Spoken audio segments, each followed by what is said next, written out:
Wesel, Germany, March 24, 1945. The Rhine burns under a sky choked with smoke from 1,000 artillery pieces. Private First Class Thomas Caldwell, 19th Combat Engineers Battalion, crouches behind rubble that was once a church, watching the bridge at Wesel disintegrate under Allied bombardment. He is 22 years old, from a small town in Pennsylvania, where the hardest decision he ever made was whether to take over his father's hardware store or study engineering at Penn State. The war made that decision for him.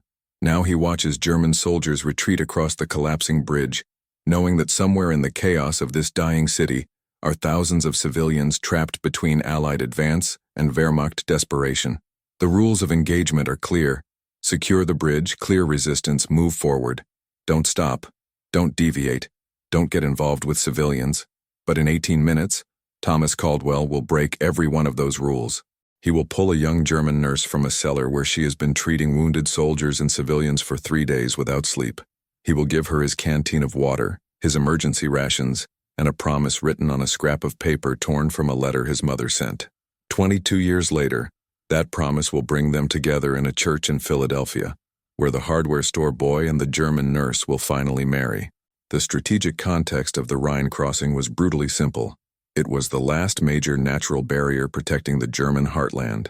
Since D-Day, Allied forces had driven across France, Belgium, and into Western Germany. But the Rhine, wide and swift, defended by desperate Wehrmacht units, represented the final defensive line before industrial centers of the Ruhr. Wesel, a medieval city that had thrived on Rhine commerce for centuries, had been transformed into a fortress. Its bridges were critical. Whoever controlled them controlled access to Germany's industrial core. The Allies knew this. The Germans knew this. Wesel's 25,000 civilians, trapped in the middle, knew this with terrible certainty. On the night of March 23rd, the RAF had carpet-bombed Wesel with 1,100 tons of high explosives. The city that had survived 1,000 years was obliterated in 45 minutes. When dawn came, over 90% of structures were damaged or destroyed. Fires raged through rubble. The medieval cathedral was a skeleton of stone. Houses were crushed into powder. Into this apocalypse came the Allied ground forces, British, Canadian, and American units executing Operation Plunder, the massive Rhine crossing. The 19th Combat Engineers had one mission: secure bridge remnants, establish pontoon crossings, enable the armor to cross. Thomas Caldwell had joined the Army in 1943, motivated by idealism that seemed impossibly naive now. He had believed in liberation, in fighting tyranny and making the world safe. 18 months of combat had taught him that war was mostly exhaustion, fear, and moral compromises too complex for the propaganda posters. His unit had fought through France, survived the Battle of the Bulge, seen things that would wake him at 3 a.m. for decades. He had learned to compartmentalize, to focus on the mission, to not think too deeply about the human cost of industrial warfare. But Wesel broke something in that compartmentalization. The scale of destruction was so complete, so final, that it became impossible to maintain emotional distance. Every pile of rubble might contain bodies. Every crater might hide survivors. The city smelled of burning wood, explosives, and death. The engineers moved through the ruins methodically, clearing routes for armor, checking bridge foundations, marking minefields. Standard procedure, professional, efficient. And then Thomas heard crying coming from beneath what had been an apartment building. Standard procedure said to mark civilian locations for follow-up units. Keep moving, maintain momentum. The war couldn't stop for every individual tragedy. Thomas knew this. His sergeant had drilled it into them. You're combat engineers, not rescue workers. Mark it, report it, move on. But the crying was persistent, desperate. The sound of someone who had been holding fear at bay through pure willpower and was finally breaking. Thomas signaled his squad to halt. His sergeant, a veteran named O'Brien from Boston, shook his head.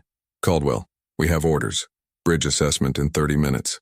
Sarge, it'll take 5 minutes to check. Could be wounded soldiers we need to secure. It was a lie, and both knew it. The crying was clearly female, clearly civilian. But O'Brien was also human. Also tired of walking past suffering without stopping. 5 minutes, not 6. And if you get yourself killed doing something stupid, I'm telling your mother you died heroically taking a German machine gun position. Thomas approached the collapsed building carefully, German soldiers sometimes booby-trapped ruins before retreating.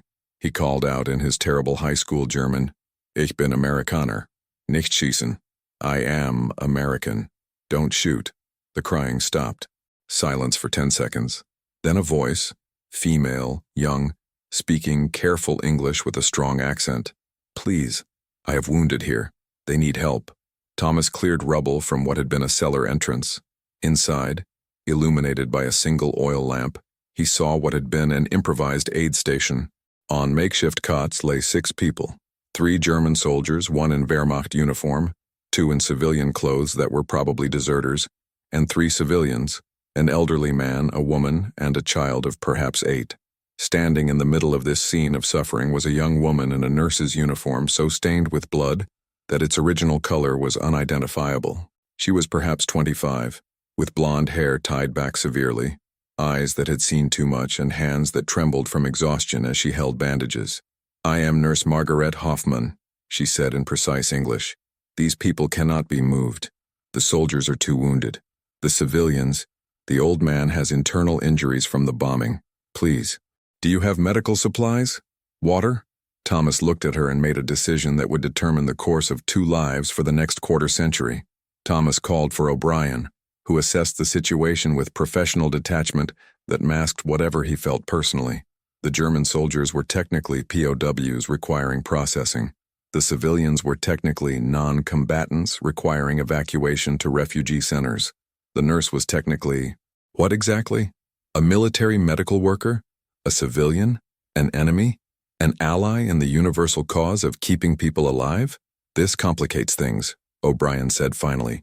Sarge, we can't just leave them. I know that, Caldwell. I'm trying to figure out how to not leave them while also not getting court-martialed for unauthorized fraternization with enemy personnel. The practical solution came from Margaret herself, who had clearly dealt with military bureaucracy before. The wounded soldiers are disarmed and immobilized. They are no threat. Take them as prisoners. The civilians can be evacuated to your refugee processing. I will accompany them as medical attendant. This is within your regulations, yes? It wasn't, quite, but it was close enough that O'Brien could write a report that wouldn't get everyone in trouble. He sent a runner to request medical evacuation and military police for prisoner processing. While they waited, Thomas gave Margaret his canteen. She drank sparingly, then used most of the water to clean wounds. He offered his emergency rations. She fed them to the child first, then the elderly man, then finally took a small piece herself. How long have you been down here? Thomas asked. 3 days, since the bombing. I was at the hospital when it was hit. I came here with whoever I could help move. The building collapsed behind us. We have been trapped. You speak excellent English. My mother was British. She taught languages before the war.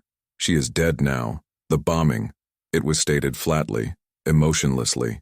Thomas recognized the tone. It was how soldiers spoke of losses too recent, too raw to process emotionally. You stated facts. You didn't think about implications. You kept functioning. I'm sorry, he said inadequately. Yes, everyone is sorry. It does not make things less destroyed. The medical evacuation arrived. Medics, stretchers, the efficient machinery of military logistics. The wounded were carried out. Margaret refused to leave until the last patient was evacuated. As she finally climbed out of the cellar into the ruined street, she looked at Thomas with an expression he couldn't quite read. Thank you for stopping. Not all soldiers would have.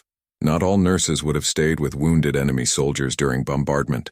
Something passed between them in that moment, an understanding that transcended nationalities and uniforms. Thomas didn't see Margaret again during the Rhine crossing. His unit moved forward with the advance, building pontoon bridges, clearing mines, the relentless momentum of Allied logistics. The war ground on, across the Rhine, into the Ruhr, toward Berlin. But he thought about her, between exhaustion and fear, in the quiet moments before sleep that never came easily.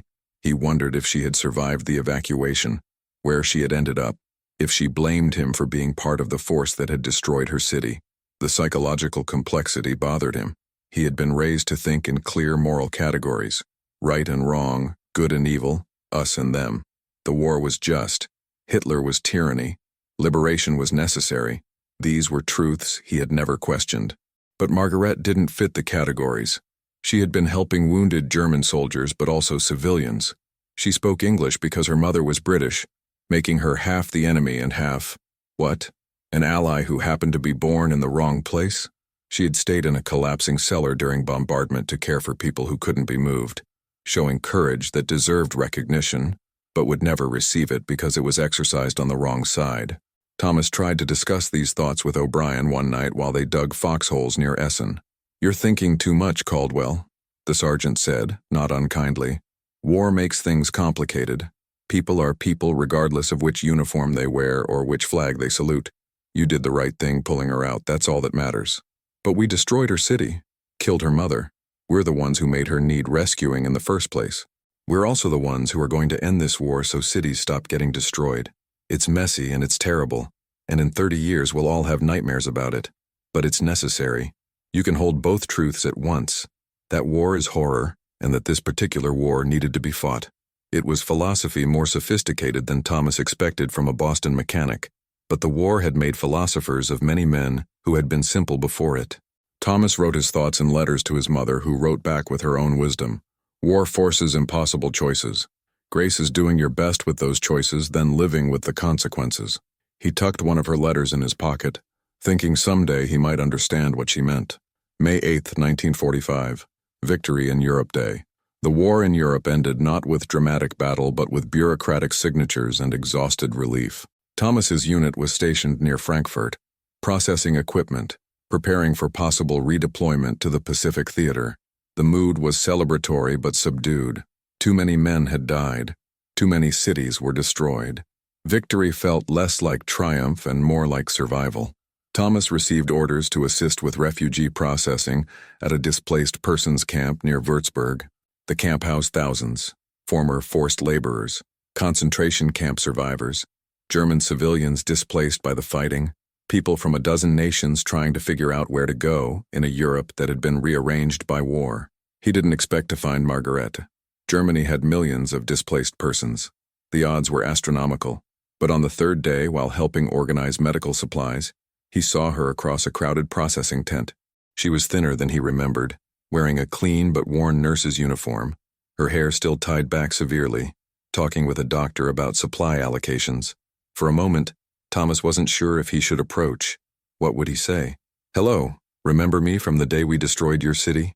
But she looked up, saw him, and her expression changed in a way that made the decision for him. "Private Caldwell," she said, walking over. "You are still alive. So are you. I wasn't sure you'd made it out of the evacuation." "I made it. To a refugee camp near Cologne, then here when they needed medical staff. And you? No injuries since Wesel?" "Nothing serious. We've been lucky." They stood awkwardly, aware of dozens of eyes watching this American soldier and German nurse talking with obvious familiarity. The social rules were unclear. Fraternization with Germans was officially prohibited, though everyone knew it happened constantly. But this wasn't romance, it was, what? Recognition? Shared experience of a specific moment of humanity within inhumanity. "I wanted to thank you properly," Margaret said, "for stopping, for the water and food. Small things, but they mattered." Thomas pulled the letter from his mother from his pocket, the one about grace and impossible choices. He had carried it through 3 weeks of combat, rereading it when moral clarity felt lost. "My mother wrote this. I think you might understand what she meant better than I do." He tore a piece from the margin and wrote on it with pencil, "Thomas Caldwell, Harrisburg, Pennsylvania, USA. After the war," he said, "if you want to tell me how things turn out, write to this address, Harrisburg, Pennsylvania, December 1945. Thomas came home to a country celebrating victory, but uncertain about peace. The hardware store his father had maintained through the Depression and war years needed help. His father's hands weren't as steady as they once were. The GI Bill offered education opportunities. Girls he had known in high school were suddenly women interested in settling down with returning soldiers. Life was supposed to return to normal, but Thomas had learned that normal was a fiction. He had nightmares about Wesel, about the smell of burning cities, about decisions made in seconds that affected lives forever. The hardware store felt simultaneously comforting and suffocating. He didn't expect Margaret to write. Europe was chaos. Mail systems were disrupted. Survival took precedence over correspondence with an American soldier met once during evacuation. Months passed. Thomas dated a girl named Dorothy, who taught at the local elementary school. His mother approved. Dorothy was kind, stable, exactly what a returning soldier needed. The letter arrived in March 1946, forwarded through multiple displaced persons agencies, the envelope worn from travel. The handwriting was precise, the English grammatically perfect. Dear Private Caldwell, I hope this letter finds you well in Pennsylvania. I have thought often of our meeting in Wesel and your kindness during terrible circumstances. I am now working at a hospital in Munich helping with refugees and displaced persons. Germany is difficult to describe. We are rebuilding from ruins, physically and morally. Many are hungry, many are lost. But we continue. Your mother's words about grace and impossible choices have stayed with me. I think she is wise. I think you are fortunate to have such wisdom to guide you. I do not know why I write except to say, thank you, for seeing me as human when it would have been easier not to, for stopping when orders said to continue. Small acts matter more than we know during war. I wish you well in your life after war. May you find peace. Margaret Hoffman. Thomas read the letter 3 times. His mother found him at the kitchen table, the letter in his hands, expression distant. News from overseas? She asked gently. The nurse from Wesel. She wrote. His mother sat down, understanding immediately this was significant. What will you do? I don't know. I'm seeing Dorothy. I should be thinking about the future here, not what?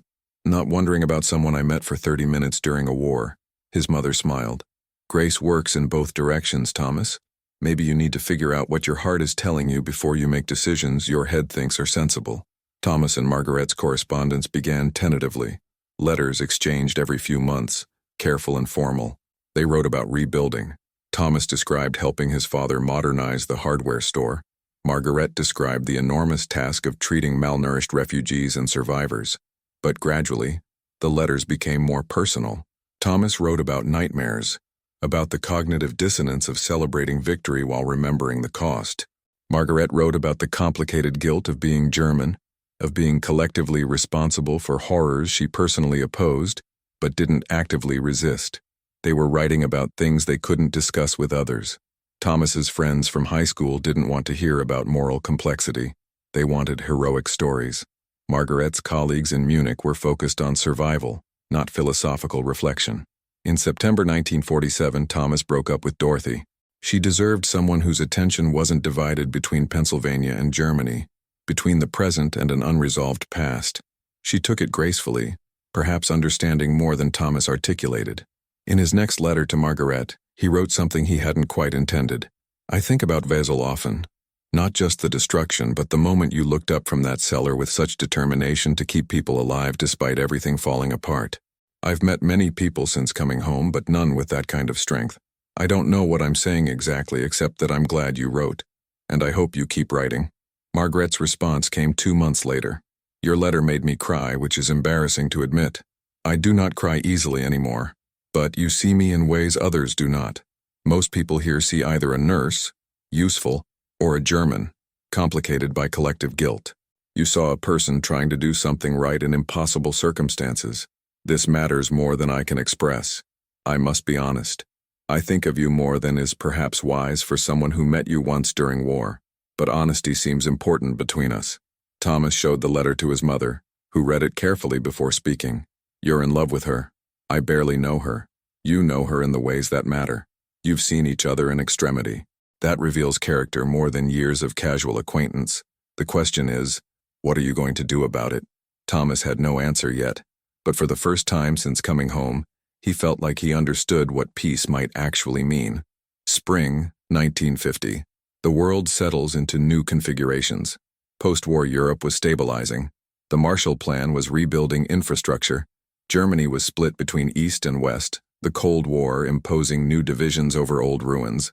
Margaret was now working at a hospital in West Berlin, treating injuries both physical and psychological. Thomas had expanded the hardware store, added a section for construction supplies as the post-war building boom accelerated. He was successful by conventional measures.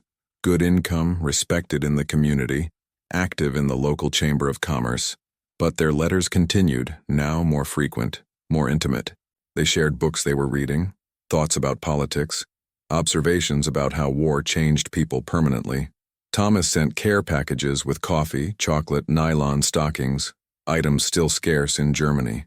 Margaret sent photographs of Berlin rebuilding, letters describing the enormous social project of reconstruction. In December 1950, Thomas wrote, "I've been thinking about visiting Europe. The store is doing well enough that I could take a month away. Dad's health is better. I have savings. I've been using the excuse of wanting to see the places we fought, but honestly, I want to see you. 5 years of letters and I still don't really know what your laugh sounds like or how you take your coffee or any of the small things that make a person real. Is this crazy?" Margaret's response was characteristically direct. "Yes, it is perhaps crazy. But the war taught me that waiting for perfect circumstances means waiting forever. Come to Berlin. Stay at my apartment. I have a spare room and German propriety survives even occupation. Come in spring when the city is less gray. Come and we will discover if this connection through letters translates to reality." Thomas told his father he was going to Europe to visit the places the 19th Engineers had fought, to find closure. His father, who was wiser than he pretended, said simply, "Come back engaged or don't come back at all. Life's too short for half measures." The trip was arranged for May 1951. Thomas booked passage on a ship to Southampton, then trained through France and into Germany. He was more nervous than before any combat mission. In war, the worst outcome was death. In this journey, the worst outcome was discovering that 5 years of letters had built a relationship that couldn't survive face-to-face reality. Berlin, May 1951. Thomas arrived at Tempelhof Airport exhausted from travel, anxious about the meeting, uncertain about everything except that he needed to know if what existed in letters could exist in reality. Margaret met him at the airport, and for 10 seconds they simply looked at each other, reconciling images held in imagination with physical presence. She was thinner than he remembered from Wessel, her face showing lines that hadn't been there at 25 but which somehow made her more rather than less beautiful. Her eyes still held that determination he remembered, but also warmth that letters had revealed, but Wessel's crisis had hidden. "You are taller than I remembered," she said finally. "You are exactly as I imagined," Thomas replied. They shook hands formally, German propriety asserting itself despite 5 years of intimate correspondence. Then, simultaneously, they laughed at the absurdity of formal handshakes between people who had shared their deepest thoughts for half a decade. The first 2 days were awkward as they navigated the gap between letter-writing intimacy and physical presence. Thomas stayed in the spare room of her apartment, a modest space in a building that bore scars of bombing but had been repaired with German thoroughness. Margaret showed him Berlin, the Brandenburg Gate, the Reichstag ruins, sections of city still devastated, sections rebuilt with determination. She introduced him to colleagues at the hospital, who regarded this American with polite curiosity. Thomas met her father, a professor who had lost his university position during denazification proceedings, but was slowly rebuilding academic career. On the third evening, walking along the Spree River as sunset painted the damaged city in colors that made ruins look almost beautiful, Thomas said what he had crossed an ocean to say, "I'm in love with you. I think I have been since Wesel, though it took me years to understand it. I know this is complicated. International, cultural differences, the war between us literally and figuratively.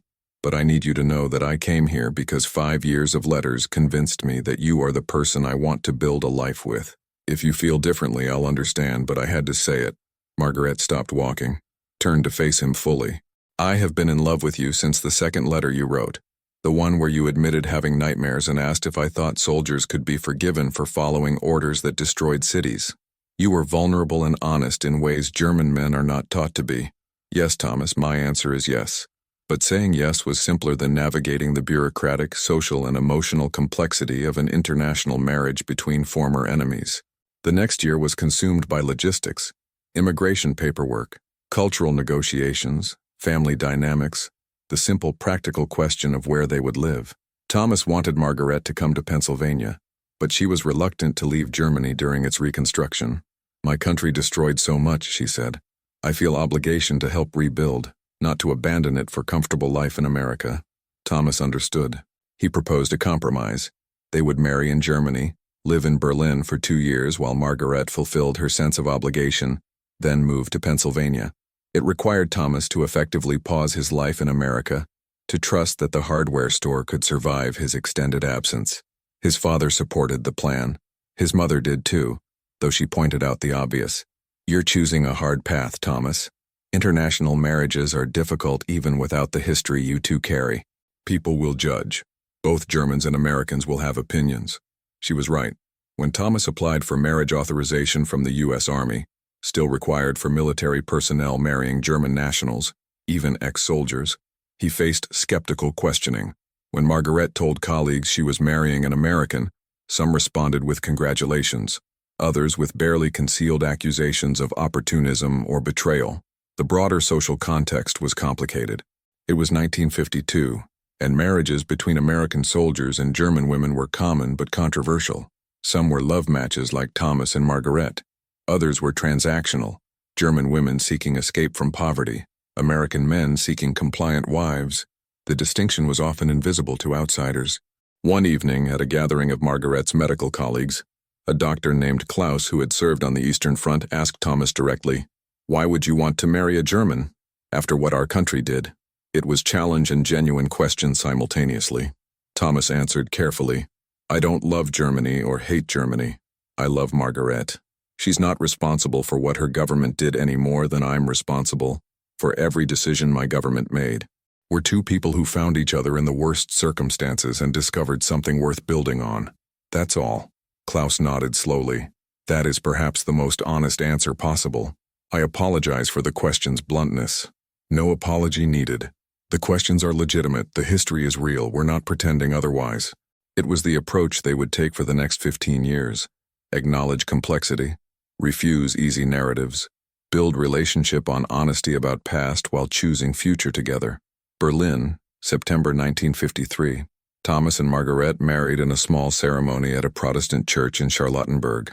The guest list was tiny. Margaret's father, a few colleagues from the hospital, 2 friends Thomas had made among American expatriates in Berlin. No one from Thomas's family could afford the trip. His mother sent a letter that Margaret read aloud at the reception. "Thomas, you have always chosen the difficult right over the easy wrong. This marriage is another example. Love her well, as I know you will. Margaret, welcome to our family. Thomas's letters have taught me that grace transcends nations and that love grows best in soil of mutual respect. We await your arrival in Pennsylvania with open hearts." The marriage itself was quiet, almost anticlimactic after years of anticipation. But the life they built in Berlin over the next 2 years was rich with the texture of daily domesticity, sharing coffee in the morning, discussing cases from the hospital and challenges at the American business where Thomas had found work, navigating German and American cultural differences with humor and patience. They talked about Wiesel only once during this period, on a rainy November evening when Thomas woke from a nightmare. Margaret held him until the shaking stopped, then asked, "The cellar? The bridge? The shelling? The sound of the city collapsing? I dream of it too sometimes, the bombing, the certainty that we would die. Then you appeared and changed the probability. I didn't save you. You would have survived regardless. Perhaps. But you gave me water and food when you didn't have to. You saw me as human when military efficiency said not to stop. Small acts, Thomas, but they accumulate into something larger. They become love eventually." It was the clearest articulation of what had drawn them together. Not romance in conventional sense, but recognition of shared humanity in circumstances designed to deny it. They had each seen in the other a refusal to let war completely destroy decency. That had been the foundation. Everything else built on it. In 1955, as planned, they moved to Pennsylvania. Margaret's immigration was finally approved. She learned American idioms, studied for medical recertification exams, navigated the enormous cultural adjustment of small-town Pennsylvania after Berlin. Thomas returned to the hardware store, where customers who had known him since childhood now met his German wife with reactions ranging from genuine warmth to barely concealed disapproval. They endured because they had endured worse. Harrisburg, Pennsylvania, June 1967. 22 years after Wessel, Thomas and Margaret stood in the same Presbyterian church where Thomas's parents had married in 1920. But this time, they were renewing vows in a ceremony that felt more real than their small Berlin wedding had been. The past 2 decades had not been easy. Margaret had faced discrimination as a German immigrant during the 1950s, when memories of the war were still raw. Thomas had faced questions about why he chose a German wife when plenty of good American girls were available. They had navigated cultural differences, language barriers, the practical challenges of building life together across enormous historical divide. But they had also built something genuine, a marriage based on honesty about the past and commitment to shared future. Margaret had become a respected doctor in Harrisburg, known for her work with refugees and immigrants. Thomas had expanded the hardware store into a successful business employing 30 people. They had 2 children, Anna, born in 1956, and Michael, born in 1959. The children had grown up bilingual, bicultural, comfortable navigating complexity that their parents had struggled with. At the renewal ceremony, Thomas spoke words he had been preparing for months. 22 years ago, I pulled you from a cellar in a destroyed city. I thought I was saving your life, but actually, you saved mine. You taught me that human connection transcends the categories war imposes. You showed me that love is choice made repeatedly, not feeling that appears magically. You demonstrated that grace means acknowledging painful history while choosing to build future anyway. I love you not despite the history we carry, but because of how you've carried it, with dignity, honesty, and refusal to let trauma define you. You are the best person I know. Margaret's response was characteristically direct. You stopped when orders said continue. That act of small defiance against dehumanizing efficiency has defined our life together. We have built marriage on principle that individual human dignity matters more than collective categories. Our children will carry this forward, that people are people first, national identities second. Thank you for seeing me in that cellar. Thank you for seeing me every day since. I love you. The church was full. Friends from both German and American communities, colleagues, family members who had eventually accepted what initially scandalized them. It was testimony that time, patience, and genuine love could bridge even chasms created by total war. Decades later, the story becomes history. The story, Thomas and Margaret's story, would eventually become something told at family gatherings, a romance with a historical backdrop that seemed increasingly distant as World War II receded into textbooks and documentaries. Their grandchildren would know it as the family legend, how Grandpa Thomas met Grandma Margaret during the war, how love transcended conflict. But those who knew the full story understood it was more complex than simple romance. It was a story about choosing to see humanity in dehumanizing circumstances, about small acts of decency that accumulate into something transformative, about how healing from war requires individuals to reject collective hatred and choose individual connection. Margaret continued practicing medicine until she was 74, specializing in treating refugees and immigrants in Pennsylvania, bringing expertise from her own experience of displacement. Thomas ran the hardware store until his retirement, then volunteered with veterans organizations, helping younger veterans navigate transition to civilian life. They returned to Germany together 3 times, in 1970, in 1985, and finally in 1995, for the 50th anniversary of the war's end. On that last visit, they stood in Wesel, now completely rebuilt, a modern city with no visible scars from 1945's destruction. The cellar where Thomas had found Margaret was now a parking garage. The bridge was steel and concrete, efficiently moving traffic across the Rhine. It's strange, Thomas said. The physical destruction is completely erased, but what happened here is still real. Physical ruins are easier to rebuild than psychological ones, Margaret replied. But both are possible with time and intention. They had proven that. Their marriage had been that intention made visible, choosing daily for 50 years to build something new from ruins of the past. Thomas died in 2003 at age 80. Margaret survived him by 7 years, maintaining the house in Harrisburg, writing occasional articles about wartime medical care, speaking to school groups about her experiences. When she died in 2010 at 89, her obituary noted she had been one of the first German war brides to settle in Harrisburg, had practiced medicine for over 40 years, and had been married to Thomas Caldwell for 55 years. But the real epitaph was simpler. They had seen each other as human when war demanded they see enemies. That small act of recognition had become a lifetime of love, grace in action, impossible choices leading to unexpected futures. War transforms people, cities, and what we believe possible. If this story made you reflect on how individual acts of humanity can transcend collective conflict, share it, because what we understand about love's ability to bridge historical divides, we never forget.